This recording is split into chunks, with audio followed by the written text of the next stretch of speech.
Real golf talk.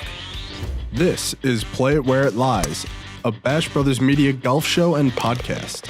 This is Play It Where It Lies. I'm John Wiener. He's Stuart, the Gent Conway. Stuart, I picked Tiger Woods. Tiger Woods won, of course. We're going to talk about that. But Patrick Cantlay, you gave it to us too, and he zoomed in the lead. He did. He got there, came from the depths of nowhere into the lead for a short, brief period. Yeah, and then went right down. Well, we're going to get into it all here on Play It Where It Lies. What an exciting Masters it was. Tiger Woods wins to win his fifth green jacket, his 15th major overall. We'll have Play It, Drop It, Roll It, our favorite game. It's an all Masters edition again. Surprise. Which I'm excited about. Well, look, we got to milk it and wring every bit of that sweet tea out of the Augusta weekend. So we'll have Play It, Drop It, Roll It. We're going to look deep at Tiger's comeback path and some of the tougher questions in Tough Lies. Shane Ryan's going to join us, which I'm really excited about. Shane is just terrific. Absolutely looking forward to it.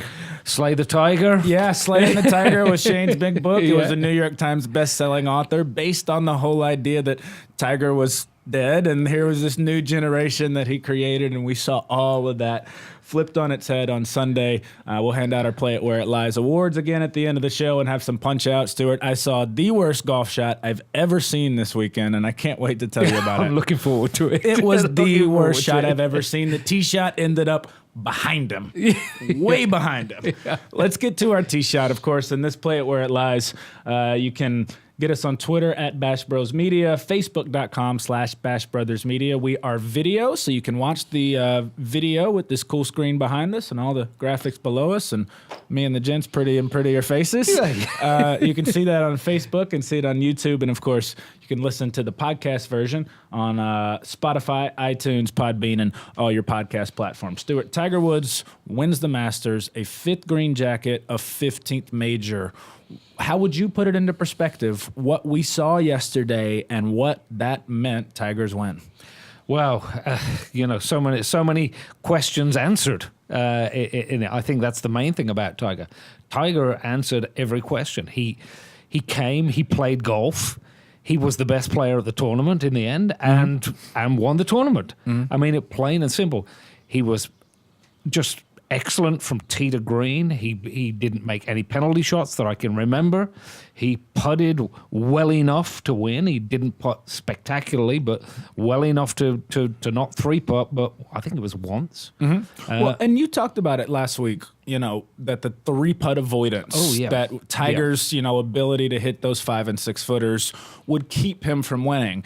And when he played on Thursday and hit the ball great, and, he for the last half of the year, last year, he hit his irons better than anyone on tour. He appeared to have the driver in full control early on in the round, but he missed a ton of short putts on Thursday. This was a vintage Tiger week in so many ways, but I thought the putting, his adjustments and improvements from Thursday when he missed everything inside 6 feet to by the weekend, he didn't miss a thing. I thought that as much anyways was sort of vintage Tiger, the way he adjusted on the putting green. That's a great point and very well taken. And it is, in my opinion, that place is all about eliminate the three putt. Eliminate the three putt, you're going to keep yourself in it. You don't have to be a wonderful putter, just a decent putter to win. That's what he did. Hit fairways, hit greens, made putts. What'd you make of the scene and the feel and the emotion? I mean, there were so many. There was broadcasters, writers, officials, other players, people like me, people like Aganek. I mean, they were very emotional on the back nine on Sunday afternoon. They were emotional on there, and rightly so. This is a compelling sports story, not just a golf story. Yeah, it's such a compelling story of somebody who was great and went through adversity and came back and won, his 15th major at Augusta.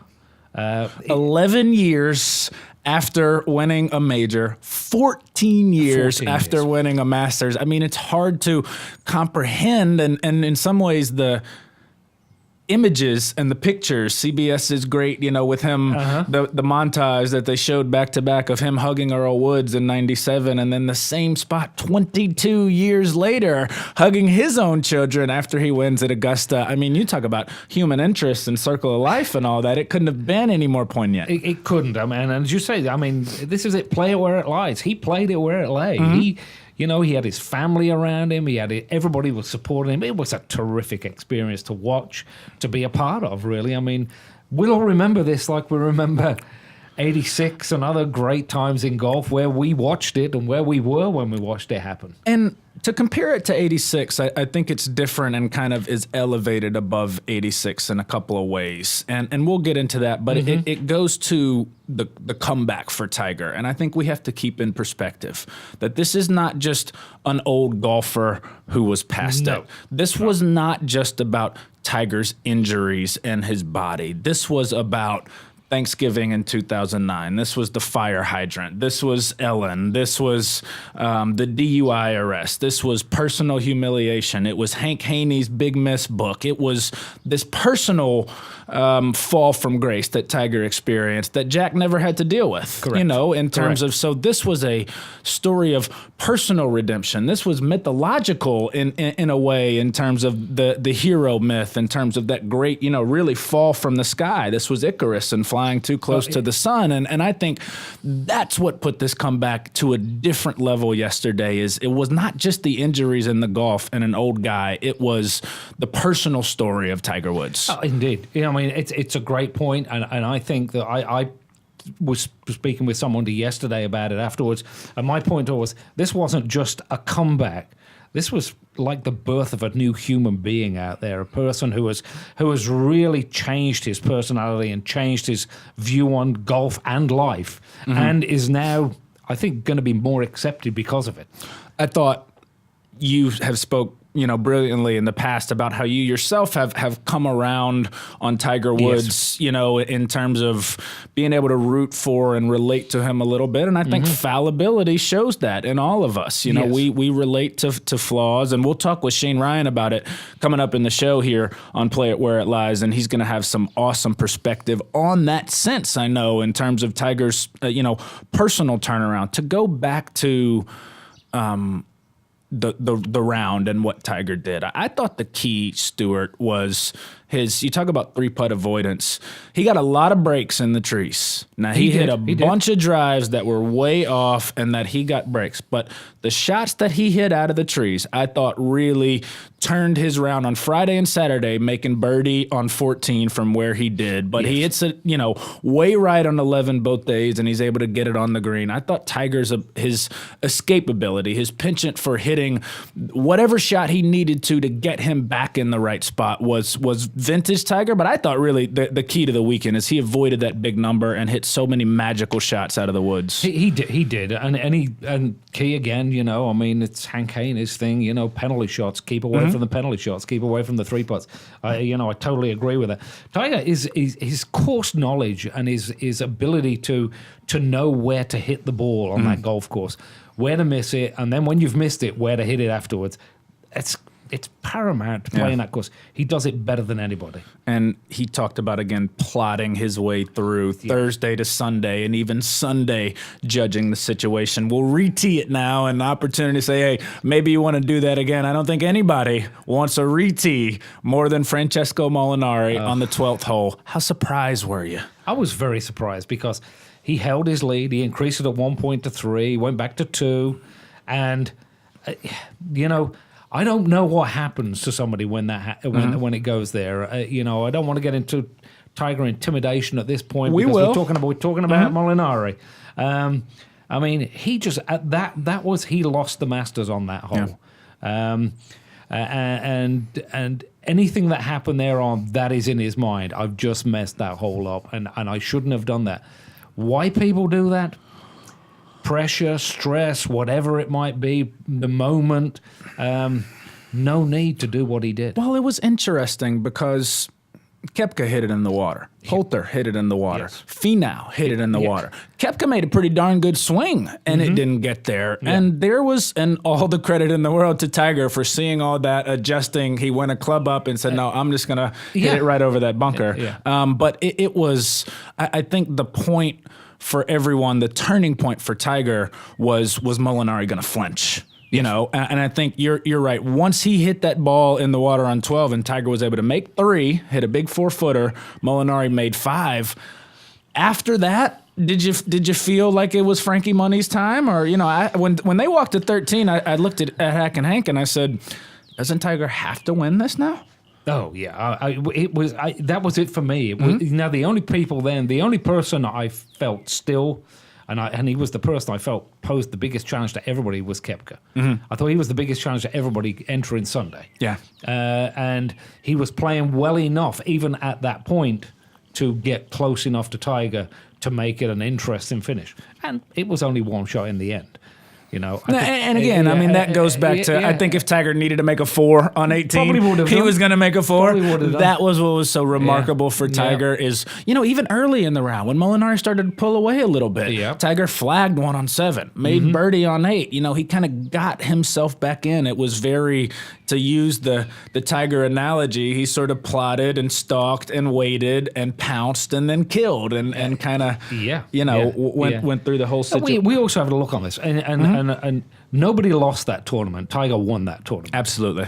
So before anybody gets confusion with anything else here, Tiger won that tournament. Well, and again, the question, and we'll get into this with Shane, we'll debate it and play it, drop it, roll it, is whether or not Tiger had his Tiger effect, because the guys he was playing with in that final group, Finau, Molinari, they weren't factors by the end of it, No. by the time they got to the 18th hole. Want to talk about the CBS broadcast just a little bit. I'm not one of these guys that likes to, bag on media. I think we have our own content to talk about rather than have to talk about media's content. But it was such a focal point, and it was such a moment in time in history to capture. I didn't think CBS did a great job with it, frankly. But it's also an opportunity where you were watching on the stream. I was watching streaming. It's all the more. It's like, hey, CBS isn't doing the job you need. Pull it up on the computer. It was. I'm told, and I watched the streaming. I didn't watch the TV broadcast, but I'm led to believe by everybody else I did the right thing watching the streaming. so I was very happy with that. They did a good job on the streaming, I think. It was good and enjoyable. They showed the right shots at the right time. It was good. It was such a moment in sports. It was such a moment in history, and I thought CBS just trying to do all the graphics and the intros and the themes, and let's go back to Butler Cabin while Tiger's walking up 17 to get a Dustin Johnson quote, because we know that's really just going to change our lives, like a Dustin Johnson quote. What an interview he is. And just it felt like they couldn't get out of their own way enough to just let the moment live and let the moment, be what it was. Even they threw it to Vern on 16 when Tiger was standing there, and by the time Vern was ready to get the words out, Tiger had already hit the shot. And so it just felt like, in that moment, I think Jim Nantz did the best thing he could have done, which was just when Tiger hit it, he just shut up. Let it go. He just laid out for 2 minutes. And the whole time I was thinking, like, man, this broadcast needs to get to Jim Nantz so badly. Like, we need someone who can sum up, and characterize and put into perspective this whole thing, and Nance did it by simply saying nothing, which I thought was a real pro move. We say a lot here on Play It Where It Lies. He's Stuart the Gent Conway with Gulf States Golf Cars. I'm John Wiener. We got Shane Ryan coming up in a little bit. We're going to tee up our Play It, Drop It, Roll It. Look back at a lot of different topics from Augusta, and as well tee up some topics going ahead. This is Play It Where It Lies. Golf puts you in tough spots. We play it where it lies.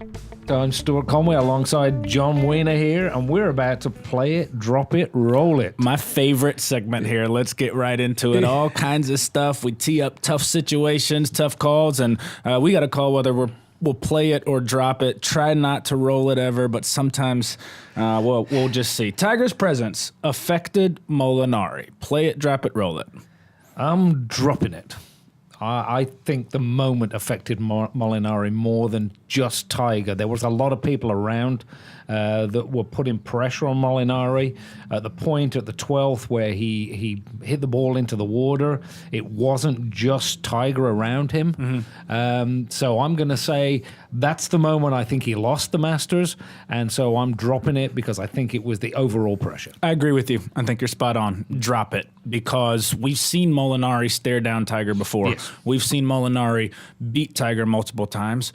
Sometimes you just make a bad swing. Yes. And we've seen it on that hole more than ever. Jordan Spieth gave it away on the 12th hole. And like we said, we saw Koepka rinse and Finau rinse and Poulter rinse. I think you're spot on. We drop it. Something affected Molinari. The moment you said affected Molinari. And maybe Tiger contributed to it a little bit. But I agree with you. Drop it. I think it was more everything else, around Molinari, because we've seen him beat Tiger before. Yes. Okay, Rory McIlroy will never complete the Grand Slam. I'm stunned that I'm going to say this, but I'm going to play it.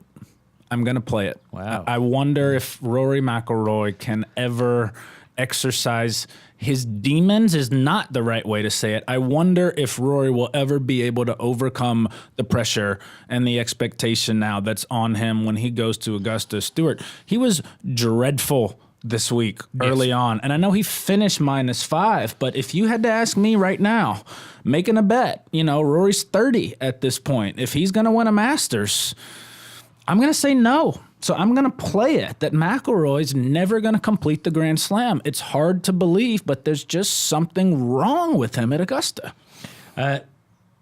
All your reason is absolutely correct. I'm going to drop it. And the reason I'm going to drop it, I think that McIlroy will get himself a Masters, and it might not be next year or the year afterwards, but I'm thinking 4 or 5 years down the road, if he's still around. Do you think something changes with him, or he's just too good not to win one? I think he's too good not to win one, and I think that as he mellows, as Tiger has done over the years, and loses that stress over it, and gets over the fact that he may not do it, he will do it. It was so interesting to hear Joe LaCava, or the reports that LaCava told Tiger, don't play with the weight of the world on your shoulders. He said, just go play, and I thought we had seen that from Tiger for so long in his comeback, that every bad shot, it was like a referendum on his 10-year career and a referendum on his whole comeback, every bad shot. And it felt like playing and contending last year and finally winning, Tiger was able to just go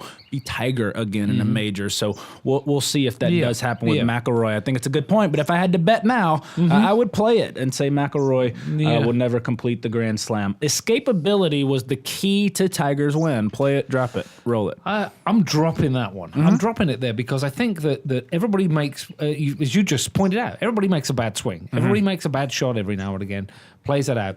Wasn't necessarily the escapability of there. I'd put it in the point. It's he knew what to do wherever he was on the course. And I would put the key down to course knowledge and his ability to understand where he was at any given time, rather than just say he was great getting out the trees today. I'm going to play it entirely because the one thing that can derail you at Augusta, it derailed Jordan Spieth very early on. It derailed Francesco Molinari on the back nine, is the big number, is the double bogey. Yeah. Tiger Woods didn't make a double for 4 days. Correct. I think if you had told me that stat going in would have been one about as any that I would have said, hey, that's a good indication that Tiger's going to win. I think not only to hit it in the trees, because any point, Saturday, Sunday, he makes a big number. If one of those drives ends up behind a tree and he's got to take an unplayable, if any one of those, he rips it over the green and all of a sudden he makes 6 on 9 and he's not standing in Butler Cabin on Sunday night. And I think not only his ability to avoid the big shots, but he hit his best shots and made his most crucial birdies and sort of momentum generating, holes, I thought Friday, Saturday, and Sunday, what was his shots from the trees. So the more I thought about it, I thought all of Tiger's best moments were his ability to avoid a 6 and hell, sometimes make a 3 out of the woods. Surely I can agree with that. I just go back to, again, a point you made there. We just get into this one a little deeper, is that if his ball had rolled behind a tree, I would have given him many points for his capability if he'd had to chip out and then make par from it. So that's my only point on that one. Okay, Dustin Johnson was a factor on the weekend. Drop it. I think he finished in second place, a shot back, but DJ, was he ever in the conversation? It was so bizarre, and this happens at Augusta sometimes, and Ricky Fowler kind of did the same thing last year that he did this year, is that he made a bunch of birdies late and ended up, second, third, and he said, if he had made a putt, but he was never really in the conversation. And, DJ, after Friday, you said, hey, man, he's in really good position. And he just parked the bus for 2 days. As they say in your land with the soccer teams, he sort of just parked the bus. And I thought it was interesting that, it was the guys out of the tournament, out of that Tiger sphere, that were able to, make a run without the pressure. But no, I don't think DJ, despite finishing T2, was ever really a factor. I'm exactly with you. I'm dropping that one for exactly the same. I have nothing to add to that. He was a non-factor. Yeah. The floodgates are open for Tiger. Play it, drop it, roll it. Oh, I'm rolling it. Really? I'm rolling the floodgates one. I'm sorry to do that, but I think it's a fair time. It's he has achieved greatness again. He has certainly, if this year could be absolutely stellar for him, because we've got Pebble Beach and Bethpage Black, which he loves both courses. He could get to 17 this year.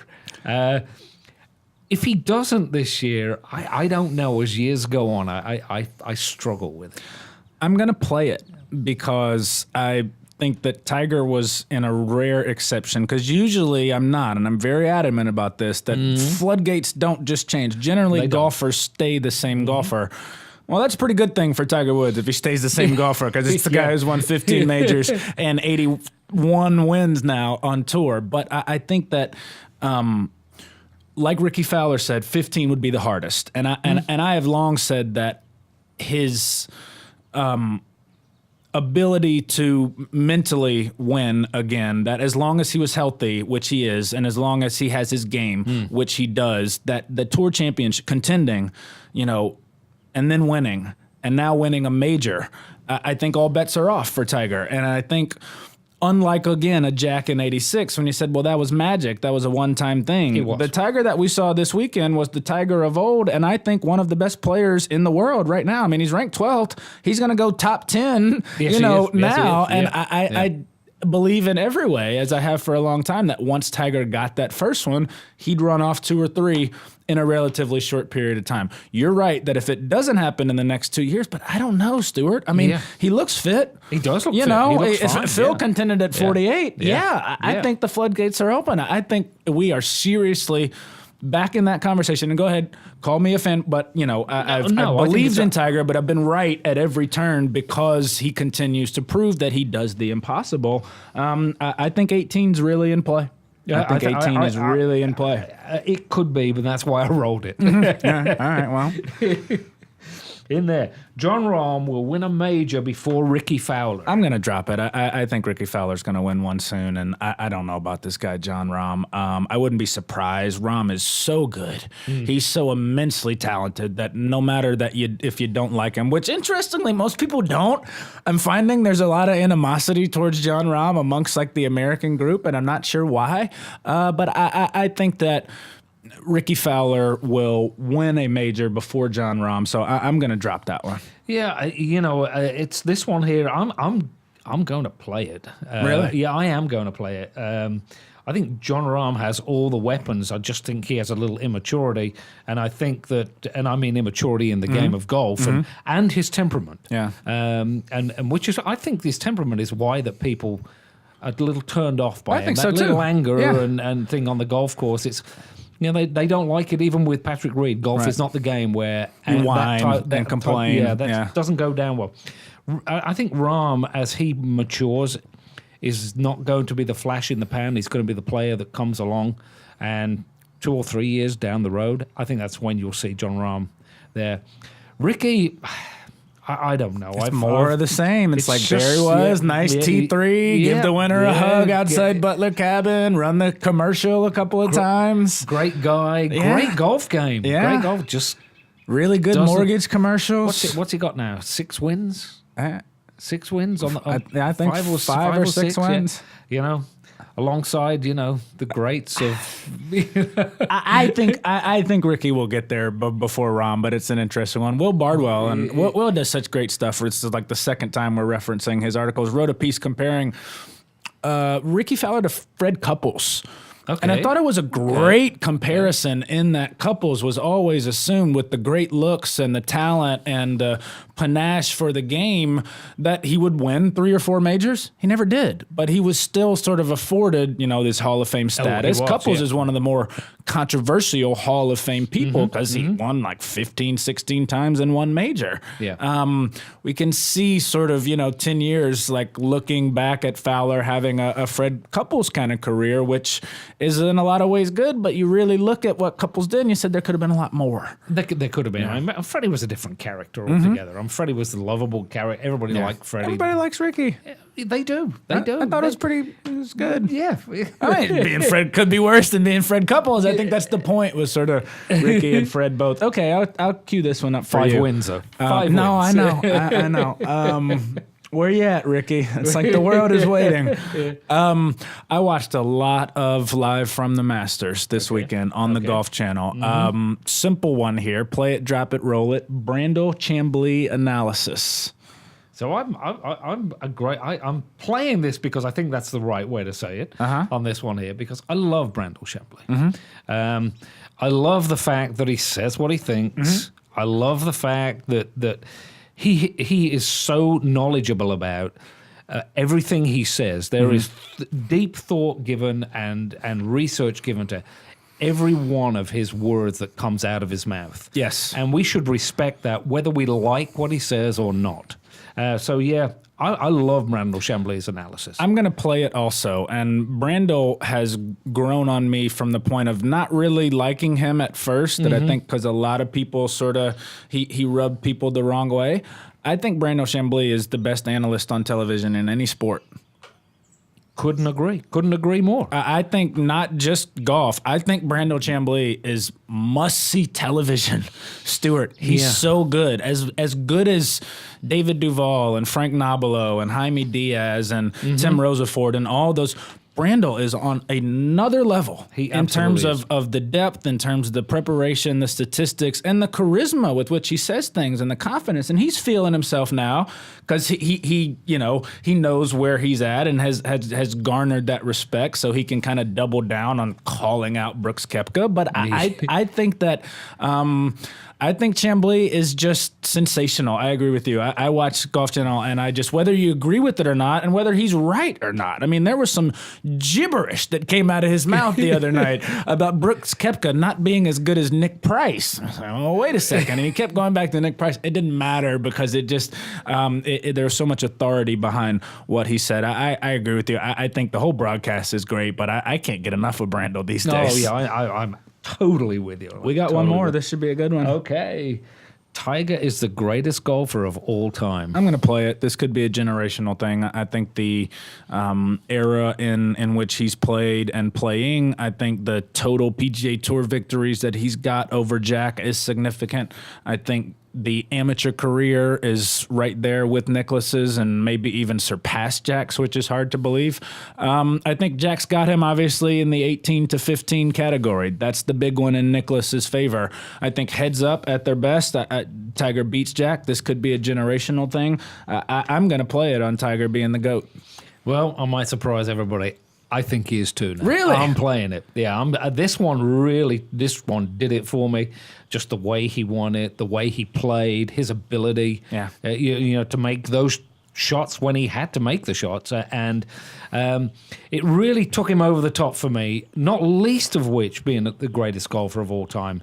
There has to be some element of personality in it. And I think his personality change over the last 2 or 3 years has been major in changing my opinion of him, which seems silly when you say the greatest golfer of all time, to look at personality. But I think it's part of it. There's a whole package. This is what golf's all about. It's about winning, but it's about winning with style.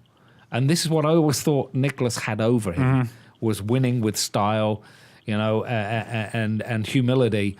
Woods has now reached that plateau.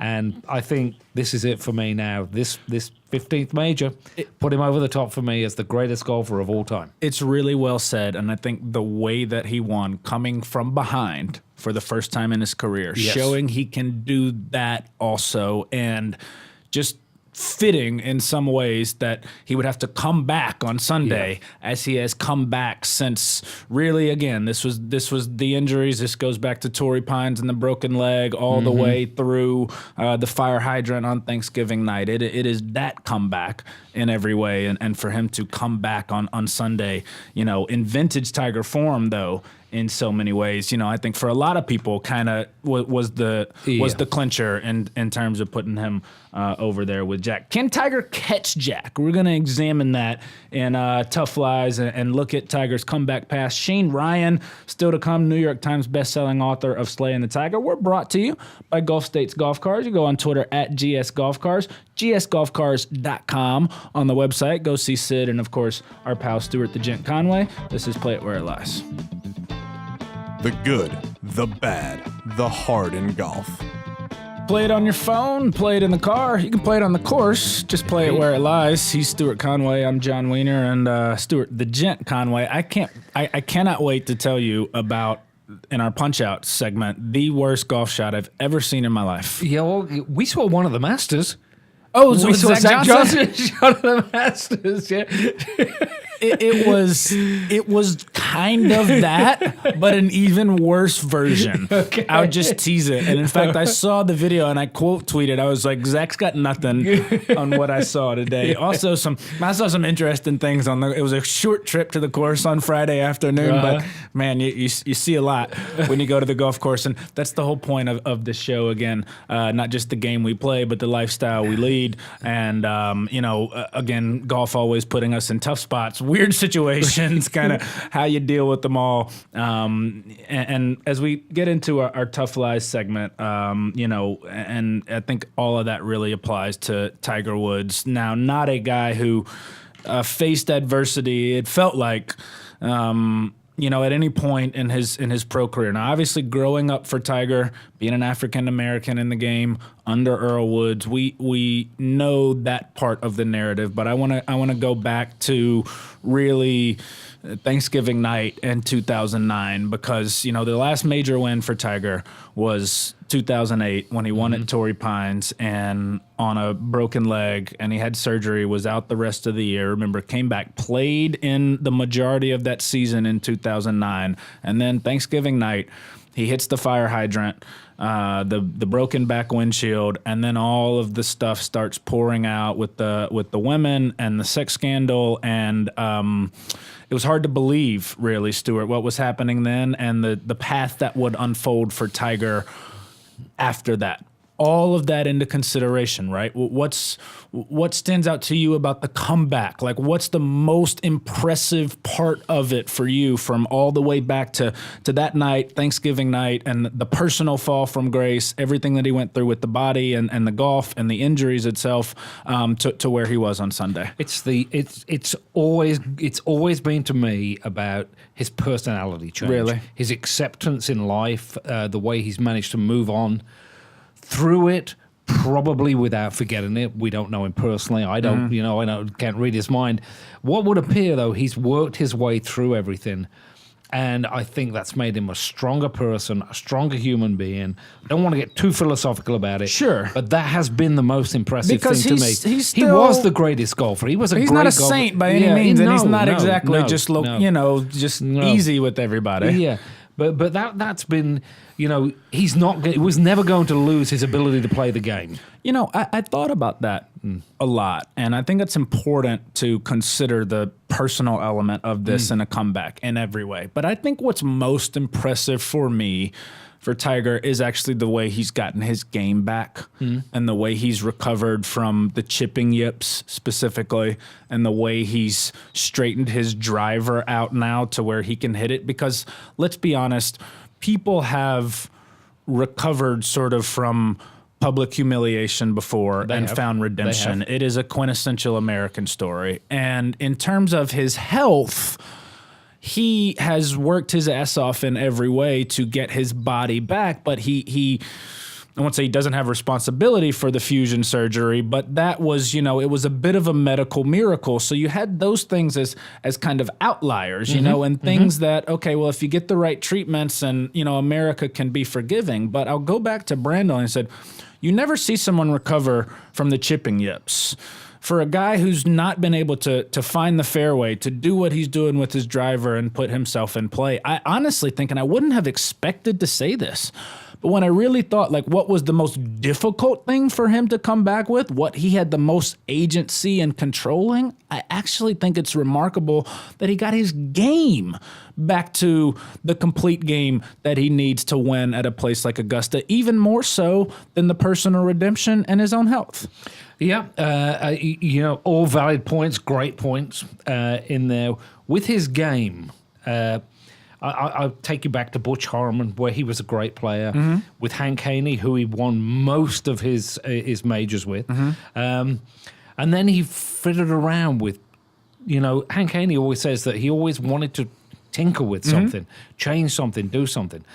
I think the culmination of his tinkering gave him the chipping yips. I think it gave him the driving. He was never a really straight driver of the golf ball, but none of that helped him. I think that him perhaps not having a coach, or not that we know of, a swing coach, and maybe going back to, those early days of his father telling him and just saying, I know how to do this. Yeah. And that's kind of what I mean, though. It was his ability to get right with his game, so to speak. And the health was always an outlier. It was. And I said, look, if Tiger's healthy and playing consistently and he's teeing it up in every major when his body, as good as it can be, I said, heck yeah. Mm-hmm. Tiger's going to win again. And he did get healthy. And personally, I think maybe we put too much into it either side, this story of personal redemption. We never really know what's going on inside Tiger's head. He lets us in a lot more.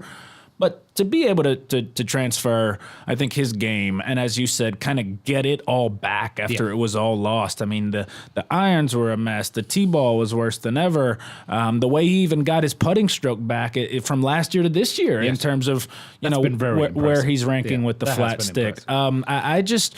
It's really, his guy. I mean, he was sculling it over the greens, as a chipper, and to be able to, withstand that and recover from it. It's just every way and remarkable. But it's interesting to pick apart kind of all of these really remarkable places. It was a total deconstruction of the greatest athlete in the world. He became a laughingstock off the course and on it, and he's changed both of it. Is Tiger good for the game of golf in the sense of now it being all about Tiger again? Well, Tiger's certainly good for television and certainly good for televised golf. It will certainly keep the ratings up and therefore keep the prize money up. Because we'll get more sponsors. Let's get this out. I'm sure people have seen it and read it. I mean, the ratings for Sunday, even for a morning telecast, were through the roof, the highest in a number of different ways. Yeah. So we've got the Tiger effect. Is it good for the game of golf in the long term? I don't think it's ever good for any game to focus on one person. In football, to focus on one team, or baseball, to focus on one team. There's a lot of very good players out there, and we need to spread around the media frenzy onto other people. I know it's difficult to do, but we have to keep interest, because what happens the day that Tiger Woods does say, I'm done? Who's there the next day? And it's interesting that we're having this conversation now because we thought we had reached that point. We did. And I, like so many, and this was sort of the whole point of Shane Ryan's book that we're gonna talk with Shane here very soon, and in Slaying the Tiger, that it was his year behind the ropes on the PGA Tour was sort of the first post-Tiger era. Now it's over. Now it's not just about Tiger. Let me tell you the stories of all of these other golfers on tour. Yeah. And so it's interesting now that we're back to that conversation, because Tiger has, in a sense, risen from they say that the torch always passes down. It never goes back. And that's what happened. Yeah. Although, to some it was never lost. Mm-hmm. Yeah, and to some the expectation was always there that this would occur, this would happen. I contend that we still need to push players. I think we need to stop talking about the next big three, the next big five, the next Tiger Woods, And the we next had- this and that. And we were, I think, starting to get used to it and enjoy. Hey, it could be Dustin Johnson, it could be Rory McIlroy, it could be Spieth or Koepka or Day Yeah. or Yeah. whoever. Yeah. But now we kind of have to contend with this question all over again. Yeah, and I'm not sure. I'm not sure I love it. You know, I do think that we need to move on from it a little bit. But it's compelling. Well, I found myself, again, a guy who considers myself as a golf guy of Yeah. sorts and Yeah. knows all of the players on the PGA Tour and, have been invested in a lot of different guys and their narratives. But even me I only cared about Tiger Yeah. this weekend. Stuart, Yeah. why then, even for someone like me and you and so many people who, really know golf and watch golf and know these players, it's still Tiger and everybody else. What is it about him that even now makes him such a larger than golf figure? And I'm use this phrase in a very positive manner. It's almost gladiatorial. Yes. that he is the champion.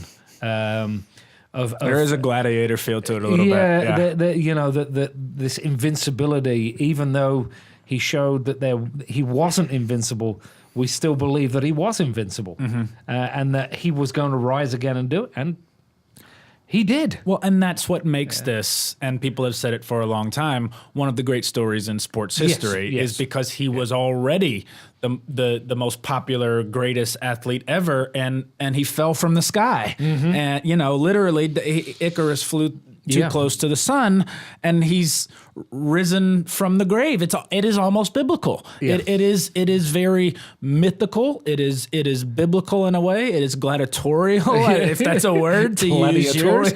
It's a great point. Let me just say this though on the question: is Tiger good for the game? I think that we have to pay attention to or keep in mind that everything that we've seen over the past 5-6 years, this enormous depth on the PGA Tour, this litany of guys who hit it a mile, who can move any shot, who have tremendous short games, who look good out on the course when they're doing it and make golf cool. The reason why I think golf had been in such a good place post-Tiger was because of Tiger. And all of these guys, whether it's Jason Day or Xander Schauffele or Ricky Fowler, any of those cats that you saw in contention on Sunday were inspired in some way by Tiger growing up.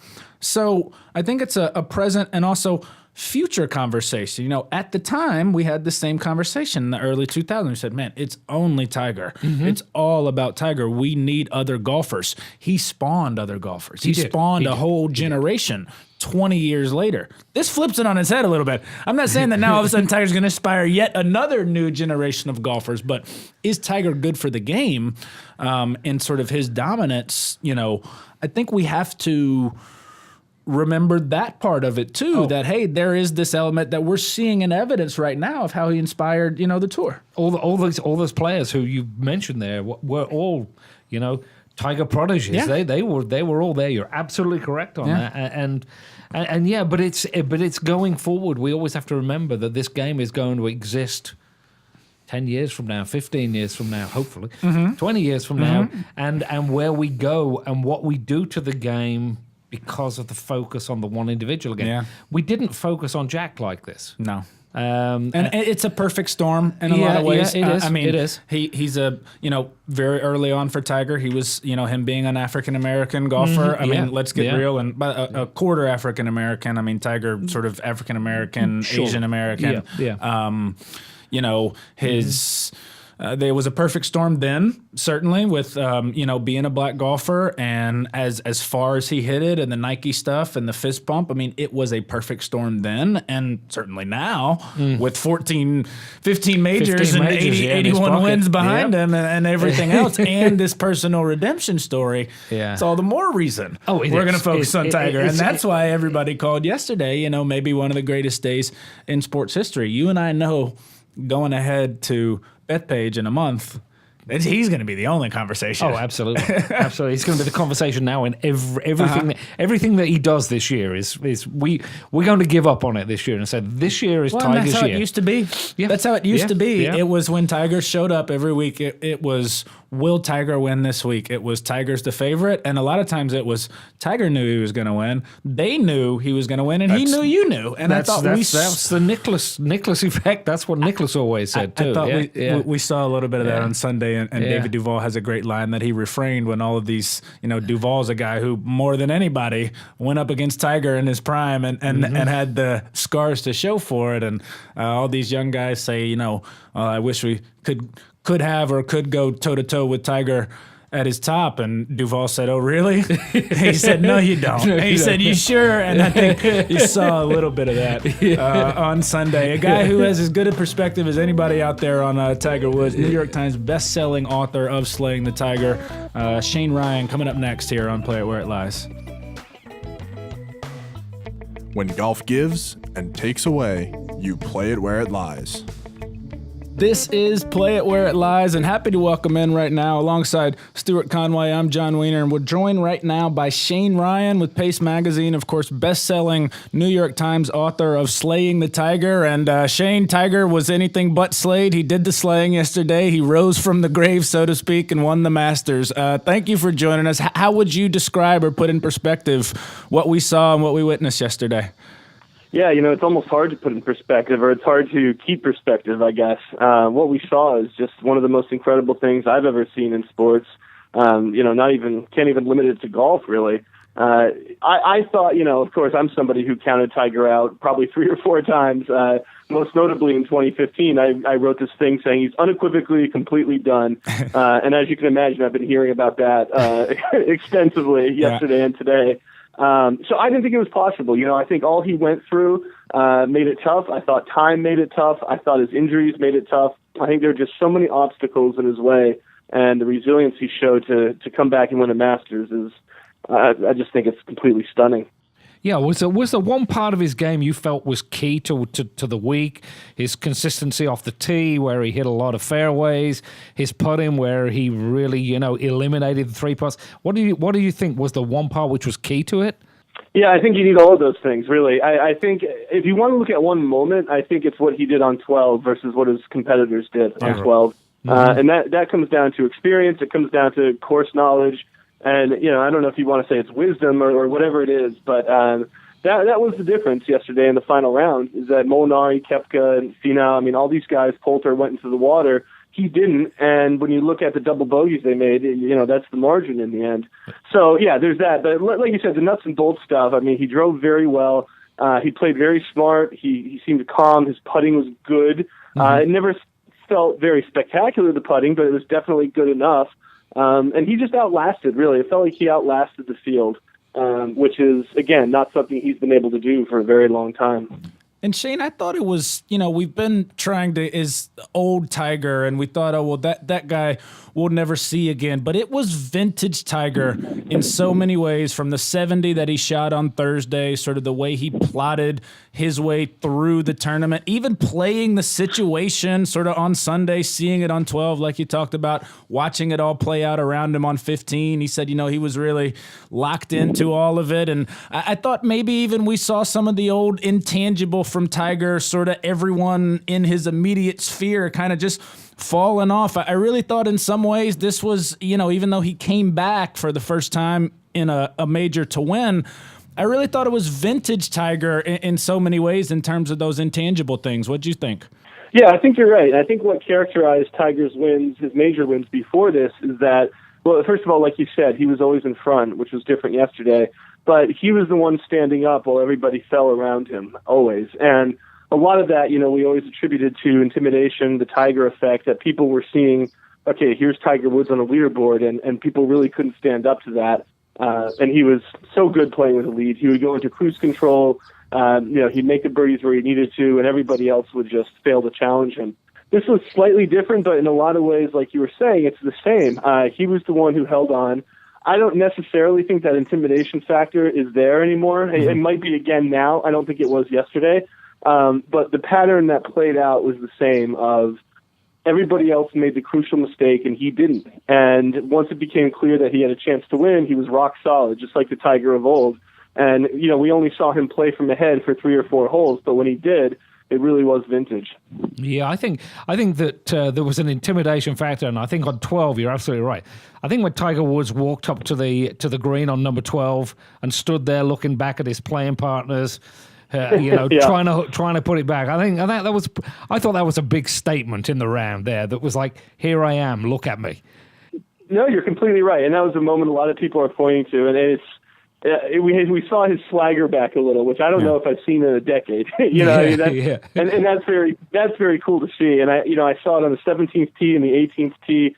I think the gum added to it a little bit. Like he just looked really cool standing there chewing his gum. But yeah, it looked like he was totally in the zone. And yeah, the stare down, whether it was intentional or just an accident of the choreography of the moment, either way, the point was made, and both of those guys continued to falter. It wasn't just on 12. Molinari still had a chance, and I think he was tied after that hole, and he kept fading. Yeah. Yeah, he certainly did. I think we should have known by the mock turtleneck selection like late last week that Tiger knew he was going to win and ready for business. We're talking with Shane Ryan here on Play It Where It Lies, New York Times best-selling author of Slaying the Tiger. And Shane, to shift the conversation slightly, you write so memorably in Slaying the Tiger about Rory McIlroy and his killer instinct sort of above his peers and the young guns. And it's been a very different narrative, obviously, since then, as you well know. And he goes to Augusta again with all of the headlines and all of the expectations to play really well, and just didn't post, frankly, for 4 days. What's your take on Rory at Augusta and kind of what's happening with him mentally and whether or not this will be a lingering thing in his career? Yeah, no, so I'll give you two things. First of all, I think the Players' Championship win, I mean, this is stating the obvious, was a really good thing for Rory, and I think we can expect to see Rory kind of working his way back to that 2014 form when he was just like a world beater. And that's when I was on the tour the most. Yeah. And was there for his two major wins and his WGC win. And it really felt like, we had talked about intimidation, that he was the most intimidating guy out there. So I'm hopeful, and I think the way he played on Sunday at the Players shows that he can get back there. Now, Augusta is a completely different animal for Rory because every single year the pressure on this tournament mounts. Very early in his career, he blew what should have been a gimme win at Augusta when he had a huge lead on Sunday. And then he came back and won the U.S. Open that same year. So, he got rid of that demon. But the more you look back at that, the more you look back at, man, I bet he wished he'd got that monkey off his back at that time. Because now, like I said, every single year, there's more and more pressure. Everybody knows he needs it to complete the career Grand Slam.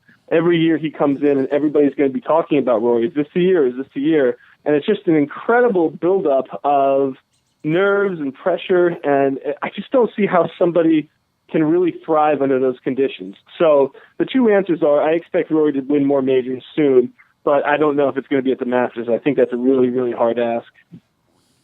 And Shane, just before we let you go, looking forward as we talk about Tiger and looking at the PGA Championship, I had picked Tiger to win the Masters, and I thought, at the very least, he's going to be able to bottle the magic one time as Jack did at 86 at Augusta. But I thought this was a very different deal. This wasn't bottling magic. This wasn't, an old guy turning back the clock one more time. It looked like that Tiger was, one of the best players in the field. And like we talked about, one of the old Tiger aspects in so many ways. How do you see this going forward in terms of, positioning him to, maybe win a couple more majors and make a run at 18? Yeah, I mean, it still seems to me such a long shot that he could make a run at 18. But again, I'm somebody who didn't think he'd win 15. So, I'm not necessarily eager to be on the opposite side of the Tiger Woods predictions anymore. But, so the one thing I will say is that the Masters, what benefits Tiger there is that it's a place that rewards experience and course knowledge, and also it's a smaller field, and that also makes things a little bit easier. Now, that doesn't mean he can't compete at any of the other majors. I mean, we saw last year he came very close at a couple of them that were not at Augusta. So, yeah, I mean, he could win 3 more this year, right? Or he could never win another one. Yeah, he's got his favorite courses. I would have to bet that his total will finish at 15. But again, betting against Tiger is not a smart business these days. So it's all there for him, and he's certainly good enough to get another one or another two. Shane, what do you make of the personal turnaround? I think it's important to talk about this with Tiger as we close. Just kind of his appeal as a different man and the way the PGA Tour players, sort of all poured out in droves. And just kind of, I mean, I wouldn't say it's a total turn from heel days, but just can you talk a little bit about the sort of the personal aspect of Tiger and his relationship, to the public and the tour now? Yeah, I think there's something in America where we love to see comebacks like this, especially when we feel like the person, was great at one time and then went through hell, and now they're coming back from it. And it almost erases, like you're talking about, maybe people didn't really, people always rooted for Tiger. He was always exciting, but maybe there was a time when people were not necessarily in love with him the way that we saw they were yesterday. So I think people like that story, and I think it can add to it. It can add to a narrative for sure. I think when you look at Tiger Woods' comeback, both personally and professionally, it's all about that spinal fusion surgery that worked. Yeah. Everybody's been telling the story that he told Nick Faldo, 2 years ago at the Masters Champions dinner that he was done. He was in complete pain. It really seemed like even his quality of life was going to be poor because of all that pain, and that obviously has an effect on everything else that happens, in his life, including the DUI he got. But then that surgery worked, and it changed everything, right? It made it so he could come back, play at basically full speed, and here he is again now winning a major, and surely it's going to have positive effects on the rest of his life. So it's just little things like that, but then it turns into a grander, bigger narrative, and Tiger Woods is a conquering hero now. Yeah. Indeed. The one and only Shane Ryan, New York Times best-selling author of Slaying the Tiger. You can get him on Twitter at Shane Ryan here. Shane, we appreciate it. Great perspective as always, and we'll talk to you again soon. Thank you, Shane. All right, thanks, guys. Thank you.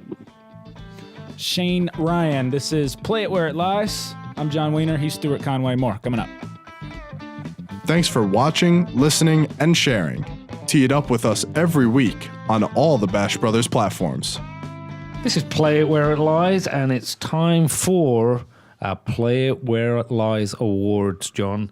Which we give out every week, whether it's in life or in golf or sometimes in golf management, a tough situation where somebody, had to play it where it lies and did a great job with it. And again, you can find Play It Where It Lies, our show and our podcast on facebook.com/Bash Brothers Media, where you can watch the show. You can watch us on YouTube as well, and you can hear it on iTunes, Podbean, Spotify. Just search Play It Where It Lies. We're, of course, a Bash Brothers Media production on Twitter at Bash Bros Media, facebook.com/Bash Brothers Media. Go see Gulf State Golf Cars as well. Highway 51 in Ridgeland. He's Stuart the Gent Conway. Stuart, I'll give mine out first, and I thought Augusta National and CBS, let's give CBS a bone here, faced with a very difficult situation with the thunderstorms coming in on Sunday, and a tough call to make, did incredibly the right move, incredible foresight. Leave it to Augusta National to get it right when it seems like the USGA and the PGA of America constantly muddies it up. I thought to really, with a tough lie of the forecast, the decision to move everything up on Sunday, go off on 10 and put them in threes, which is close to sacrilege at Augusta. Let's be real now. To move it up and to have an early morning start, to have guys finishing on the 9th hole to play in threesomes was a big call, was a tough call. But I thought it was just a stroke of genius in some ways by Augusta, and credit CBS for, now of course CBS is going to clear out their schedule. Tiger Woods was in the final group. No big surprise. But my Play It Where It Lies award just goes to Augusta and CBS for making that executive call and giving us, a Masters that we'll never forget, that may have been seriously disrupted if they hadn't have done it. I think it's a great call on there. Conversation, I was speaking with friends about it, and we got into this conversation. I said, well, do you know the one thing that could have been an absolute disaster was if they had not finished that round and that they had to go back out there and it had been pouring down a rain and they would have not been able to initiate lift, clean, and place because the round started without it. That's a good point. I hadn't thought about that. Leave it to the Gent to reach that deep, but you're right. Yeah, and can you imagine 6 groups left on the course playing on a soggy, wet course with mud balls. But something about Augusta, and this is like their genius, and that as much as it's about tradition and doing the same things, they and the Masters app, I think, and what they're doing streaming and with technology is as good of indication as any. I don't say they would have instituted lift, clean, in place, but it seems like they are constantly, at least within their tournament, very much in the moment and always making the right decision. So I would, even in that situation, it seems like Augusta just finds a way to figure it out every year. They do. And I think that's a great award. I think that's a really perfect award for this weekend.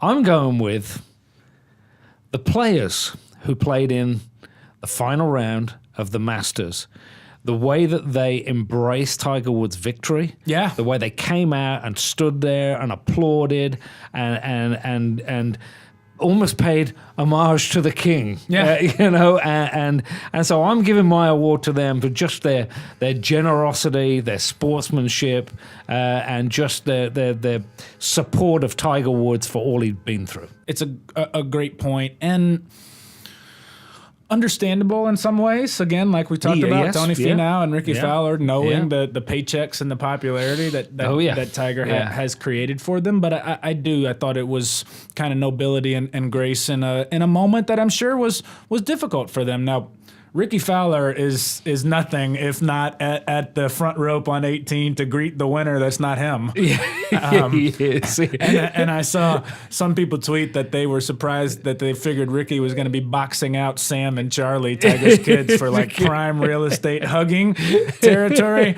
on the 18th hole. So there you can be cynical with that one, but it's a great point as well in terms of the competitors kind of taking it on the chin, but also taking in the moment and paying homage to the return of the king, as we say.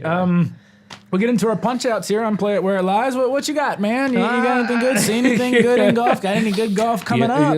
Well, I hope some good golf coming up. Hopefully I can play some good golf. Yeah, I'm going down to, it's a couple of weeks away, but I'm going down to PGA West to play down there. Oh, fun. Yeah, in California. So that'll be fun. And that is a brutally difficult golf course. And I will mind you, I've played it, and it is a monster of a course. And dropping off to see the family in Phoenix on the way, so I'm sure we're going to get some golf in there. I can see if I can catch my old mate there down there.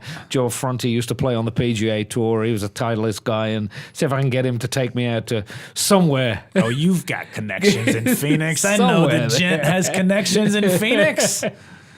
My dad was in Scottsdale this past week and didn't play a bit of golf. Wow. Yeah, can you believe that? Hard to go there and not play a round of golf somewhere. Well, not if you're my dad, but I think that in Phoenix and Scottsdale, it's like I like that area. I haven't spent a lot of time out there, but I got to imagine that Phoenix, Scottsdale, how close is Phoenix and Scottsdale? Well, they're right next to each other. You actually don't know when you cross the line. I wanted to make sure that I was like in the right ballpark, but that I have to be at least on like a top 10 list of sort of golf places to retire, if not a top 5. Oh yeah, I mean, I'll be truthful with you. My wife and I have talked about with children there. We're obviously it's one of our places that we're considering for retirement at some point in time in our lives, if ever we get to retire. But it's a great place. Warm weather, golf courses all over the place, and just a great place. But I didn't see any really bad things happen this week.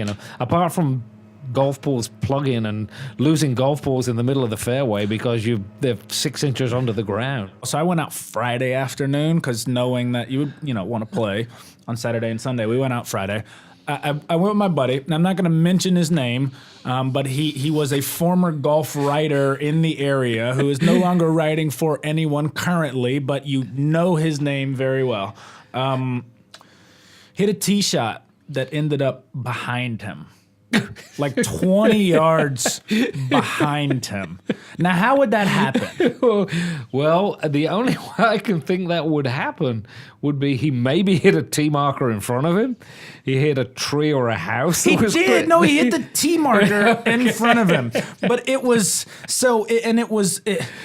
it was one of the weirdest ball flights and results that I've ever seen in my life. Now he hits this drive. It's one of these screamers, that like actually skips off the ground. You ever see anybody hit a shot like that? It's not a worm burner. It's hit really hard. He takes it like way back to here and just rips it. And so sometimes it literally like and skips. Like it'll hit the women's and then skip. So he hits this shot right into the tee marker. Like, wow. This huge noise. Tee marker flies in the air, and the ball shoots back past his head. The ball shoots back in a rocket past his head, and he has to duck from his own drive that nearly impaled him and killed him. Well, your explanation of his swing, I know who it is now. No, you should. If anyone knows me and knows, there's only a couple of guys this could be. Stuart, and it was one of those, do you... Like I didn't want to laugh at first, but I had to, and then by soon, like we were just doubled over in laughter.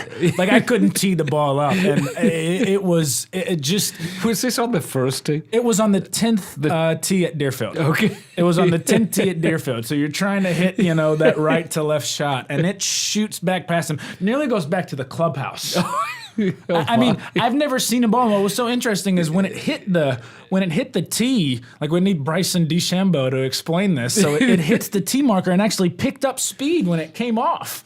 Like at first it hit the tee marker, and now you know how the ball jumps off the club. This thing jumped off the tee marker and shot right past him.